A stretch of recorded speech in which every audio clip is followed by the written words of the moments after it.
আমি ঠাকুরগাঁওবাসী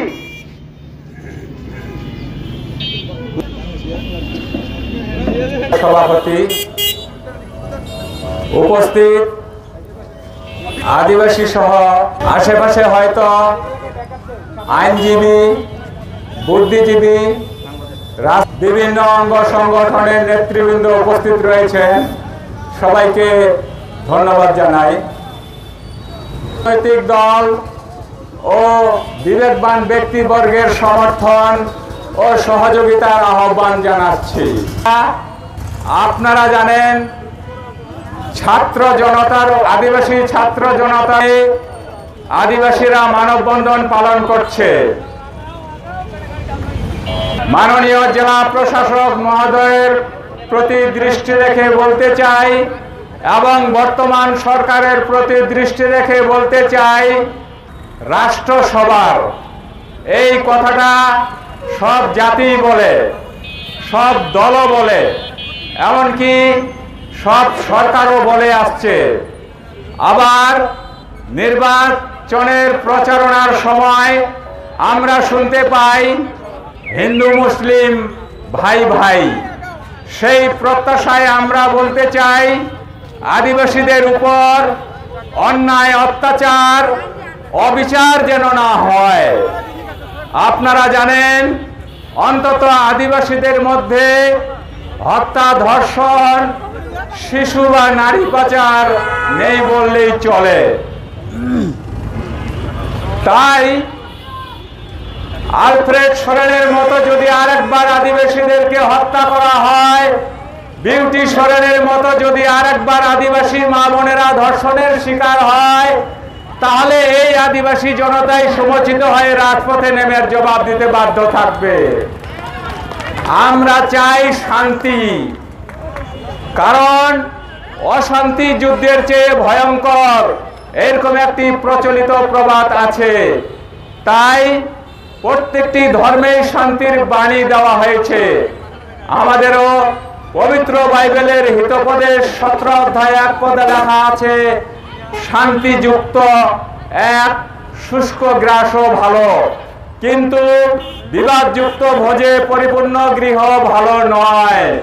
মাননীয় জেলা প্রশাসক মহোদয়, আপনারা আমরা সবাই যেহেতু শান্তি চাই, তাহলে সমাজে, রাষ্ট্রে, এমনকি পরিবারে যারা অশান্তি সৃষ্টি করবে, অবশ্যই তাদের বিরুদ্ধে আইনানুগ ব্যবস্থা গ্রহণ করবেন। আমরা এই প্রত্যাশা রাখি। আমরা প্রত্যাশা রাখি যে দেশের জন্য জাতি, বর্ণ, ধর্ম নির্বিশেষে স্বাধীনতা যুদ্ধে ঝাঁপিয়ে পড়েছিল, সেই দেশে কোনো ভূমিদস্যু থাকবে না। আমরা প্রত্যাশা রাখি যে দেশের জন্য 2 লক্ষ মা বোনেরা ইজ্জত হারিয়েছে এবং 30 লক্ষ শহীদের রক্তে ভেজা ওই লাল সবুজ পতাকার জন্ম দিয়ে গেছে, সেই দেশে কোনো সন্ত্রাস থাকবে না। আবার ইউনিসেফ বলছে বাদ যাবে না কোনো শিশু।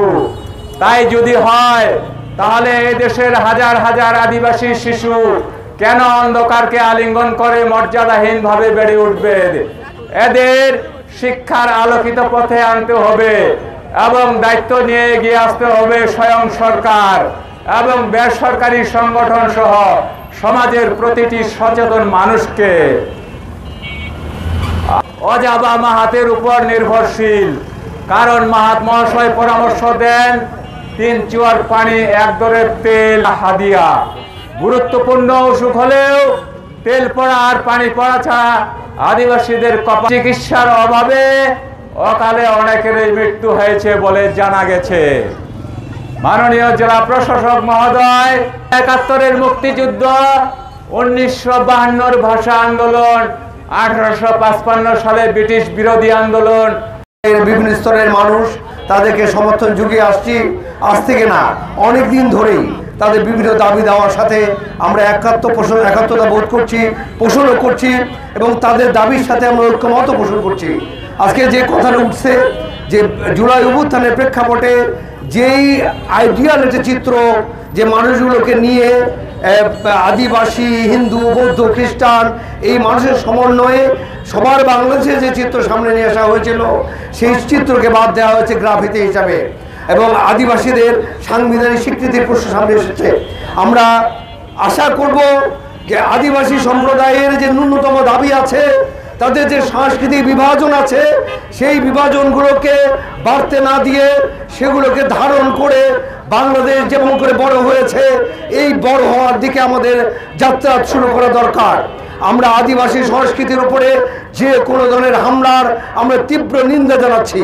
আমরা আদিবাসী যে মানুষগুলো যেভাবে বেঁচে থাকেন, তাদের যে জীবনযাত্রা, তাদের যে বৈষয়িক ব্যবস্থাপনা, আমরা সেগুলোরও কোথাও কোনো প্রকার ধ্বংস দিতে চাই না বা রাজি নই। বাংলাদেশকে আমরা কোনোভাবেই বিভেদের দিকে থেকে চাই না। ৭১ আমরা বিভেদের বিপক্ষে ছিলাম, ২৪ বিভেদের বিপক্ষে, আগামীতেও বিভেদের বিপক্ষে। বাংলাদেশের সমস্ত রক্ত যখন রাজপথে এসে মিশে তখন কিন্তু বিভেদের বিপক্ষে দাঁড়ায়। আমরা আদিবাসী সম্প্রদায়কে যেভাবে চিহ্নিত করা হচ্ছে, যেভাবে চিত্রিত করা হচ্ছে, আমরা চাই এই মানুষগুলোকে সাংবিধানিকভাবে বাংলাদেশের সংবিধানে প্রতিটি আদিবাসী সম্প্রদায়কে যুক্ত করে এই বাংলাদেশকে একতার বাংলাদেশ, এই বাংলাদেশকে সকল শ্রেণী পেশার মানুষের বাংলাদেশ হিসাবে গড়ে তুলতে, বাংলাদেশের শিক্ষা, সাহিত্য, সংস্কৃতিতে আদিবাসী সম্প্রদায়ের সংস্কৃতির যে অবদান, আদিবাসী মানুষের যে অবদান, এদেশের প্রতিটি মানুষের যে অবদান, সেই অবদানগুলোকে আমরা সবার সামনে তুলে ধরতে চাই, যাতে বাংলাদেশ এই বোধ থেকে নিয়ে যেতে পারে যে দেশের প্রতিটি মানুষ তার শিক্ষায় আছে, তার সংস্কৃতিতে আছে। আমরা চাবো না এই যে ক্ষুদ্র নৃগোষ্ঠী যে বলা হচ্ছে, যে মানুষগুলোকে বলা হচ্ছে আদিবাসী, এগুলো আদিবাসী বলি যাই বলি না কেন, এগুলো কিন্তু আমার সম্প্রদায়ের, বাংলাদেশের, এই বাংলাদেশের সম্প্রদায়কে আমরা কোনোভাবে ভাগ নয়, বরঞ্চ এই মানুষগুলোকে নিয়েই আমরা একতাবদ্ধ বন্ধনে থাকতে চাই। আমাদের এইটুকু খুবই কমন দাবি এবং খুবই ন্যায্য দাবি, সংস্কৃতির দাবি, মানুষের দাবি, জীবন এবং জীবিকার দাবি। একটু আগে যে ভাই অনেক সুন্দর করে তাদের জীবন জীবিকার কথা বলে গেলেন, তাকে শ্রদ্ধা রেখেই বলছি, তাদের জীবন জীবিকার প্রশ্নে যতটুকুই অনুক্তি থাকুক না কেন, যতটুকুই আমাদের ঘাটতি থাকুক না কেন, সেগুলো পূরণ করা দরকার। মানুষের জীবন বাঁচানোর সাথে, শিক্ষার সাথে, সংস্কৃতির সাথে, এই সমাজে বেঁচে থাকার সাথে আমরা সকলেই মিলে আদিবাসী শিক্ষা, সাহিত্য, সংস্কৃতি এবং যে গ্রাফিতিকে নিয়ে নতুন করে সংকট তৈরি হলো, সেই গ্রাফিতিকে পুনরায় পাঠ্যপুস্তকে স্থাপন করে আমরা এই মানুষগুলোকে নতুন করে স্বপ্ন দেখাতে চাই, যে এই স্বপ্ন হচ্ছে একতার বাংলাদেশ, সমৃদ্ধির বাংলাদেশ, আমাদের এগিয়ে চলার বাংলাদেশ। আমরা এই এগিয়ে যাওয়ার বাংলাদেশকে সকলেই একসাথে যাত্রা করতে চাই। আমাদের এইটুকু ন্যূনতম দাবি।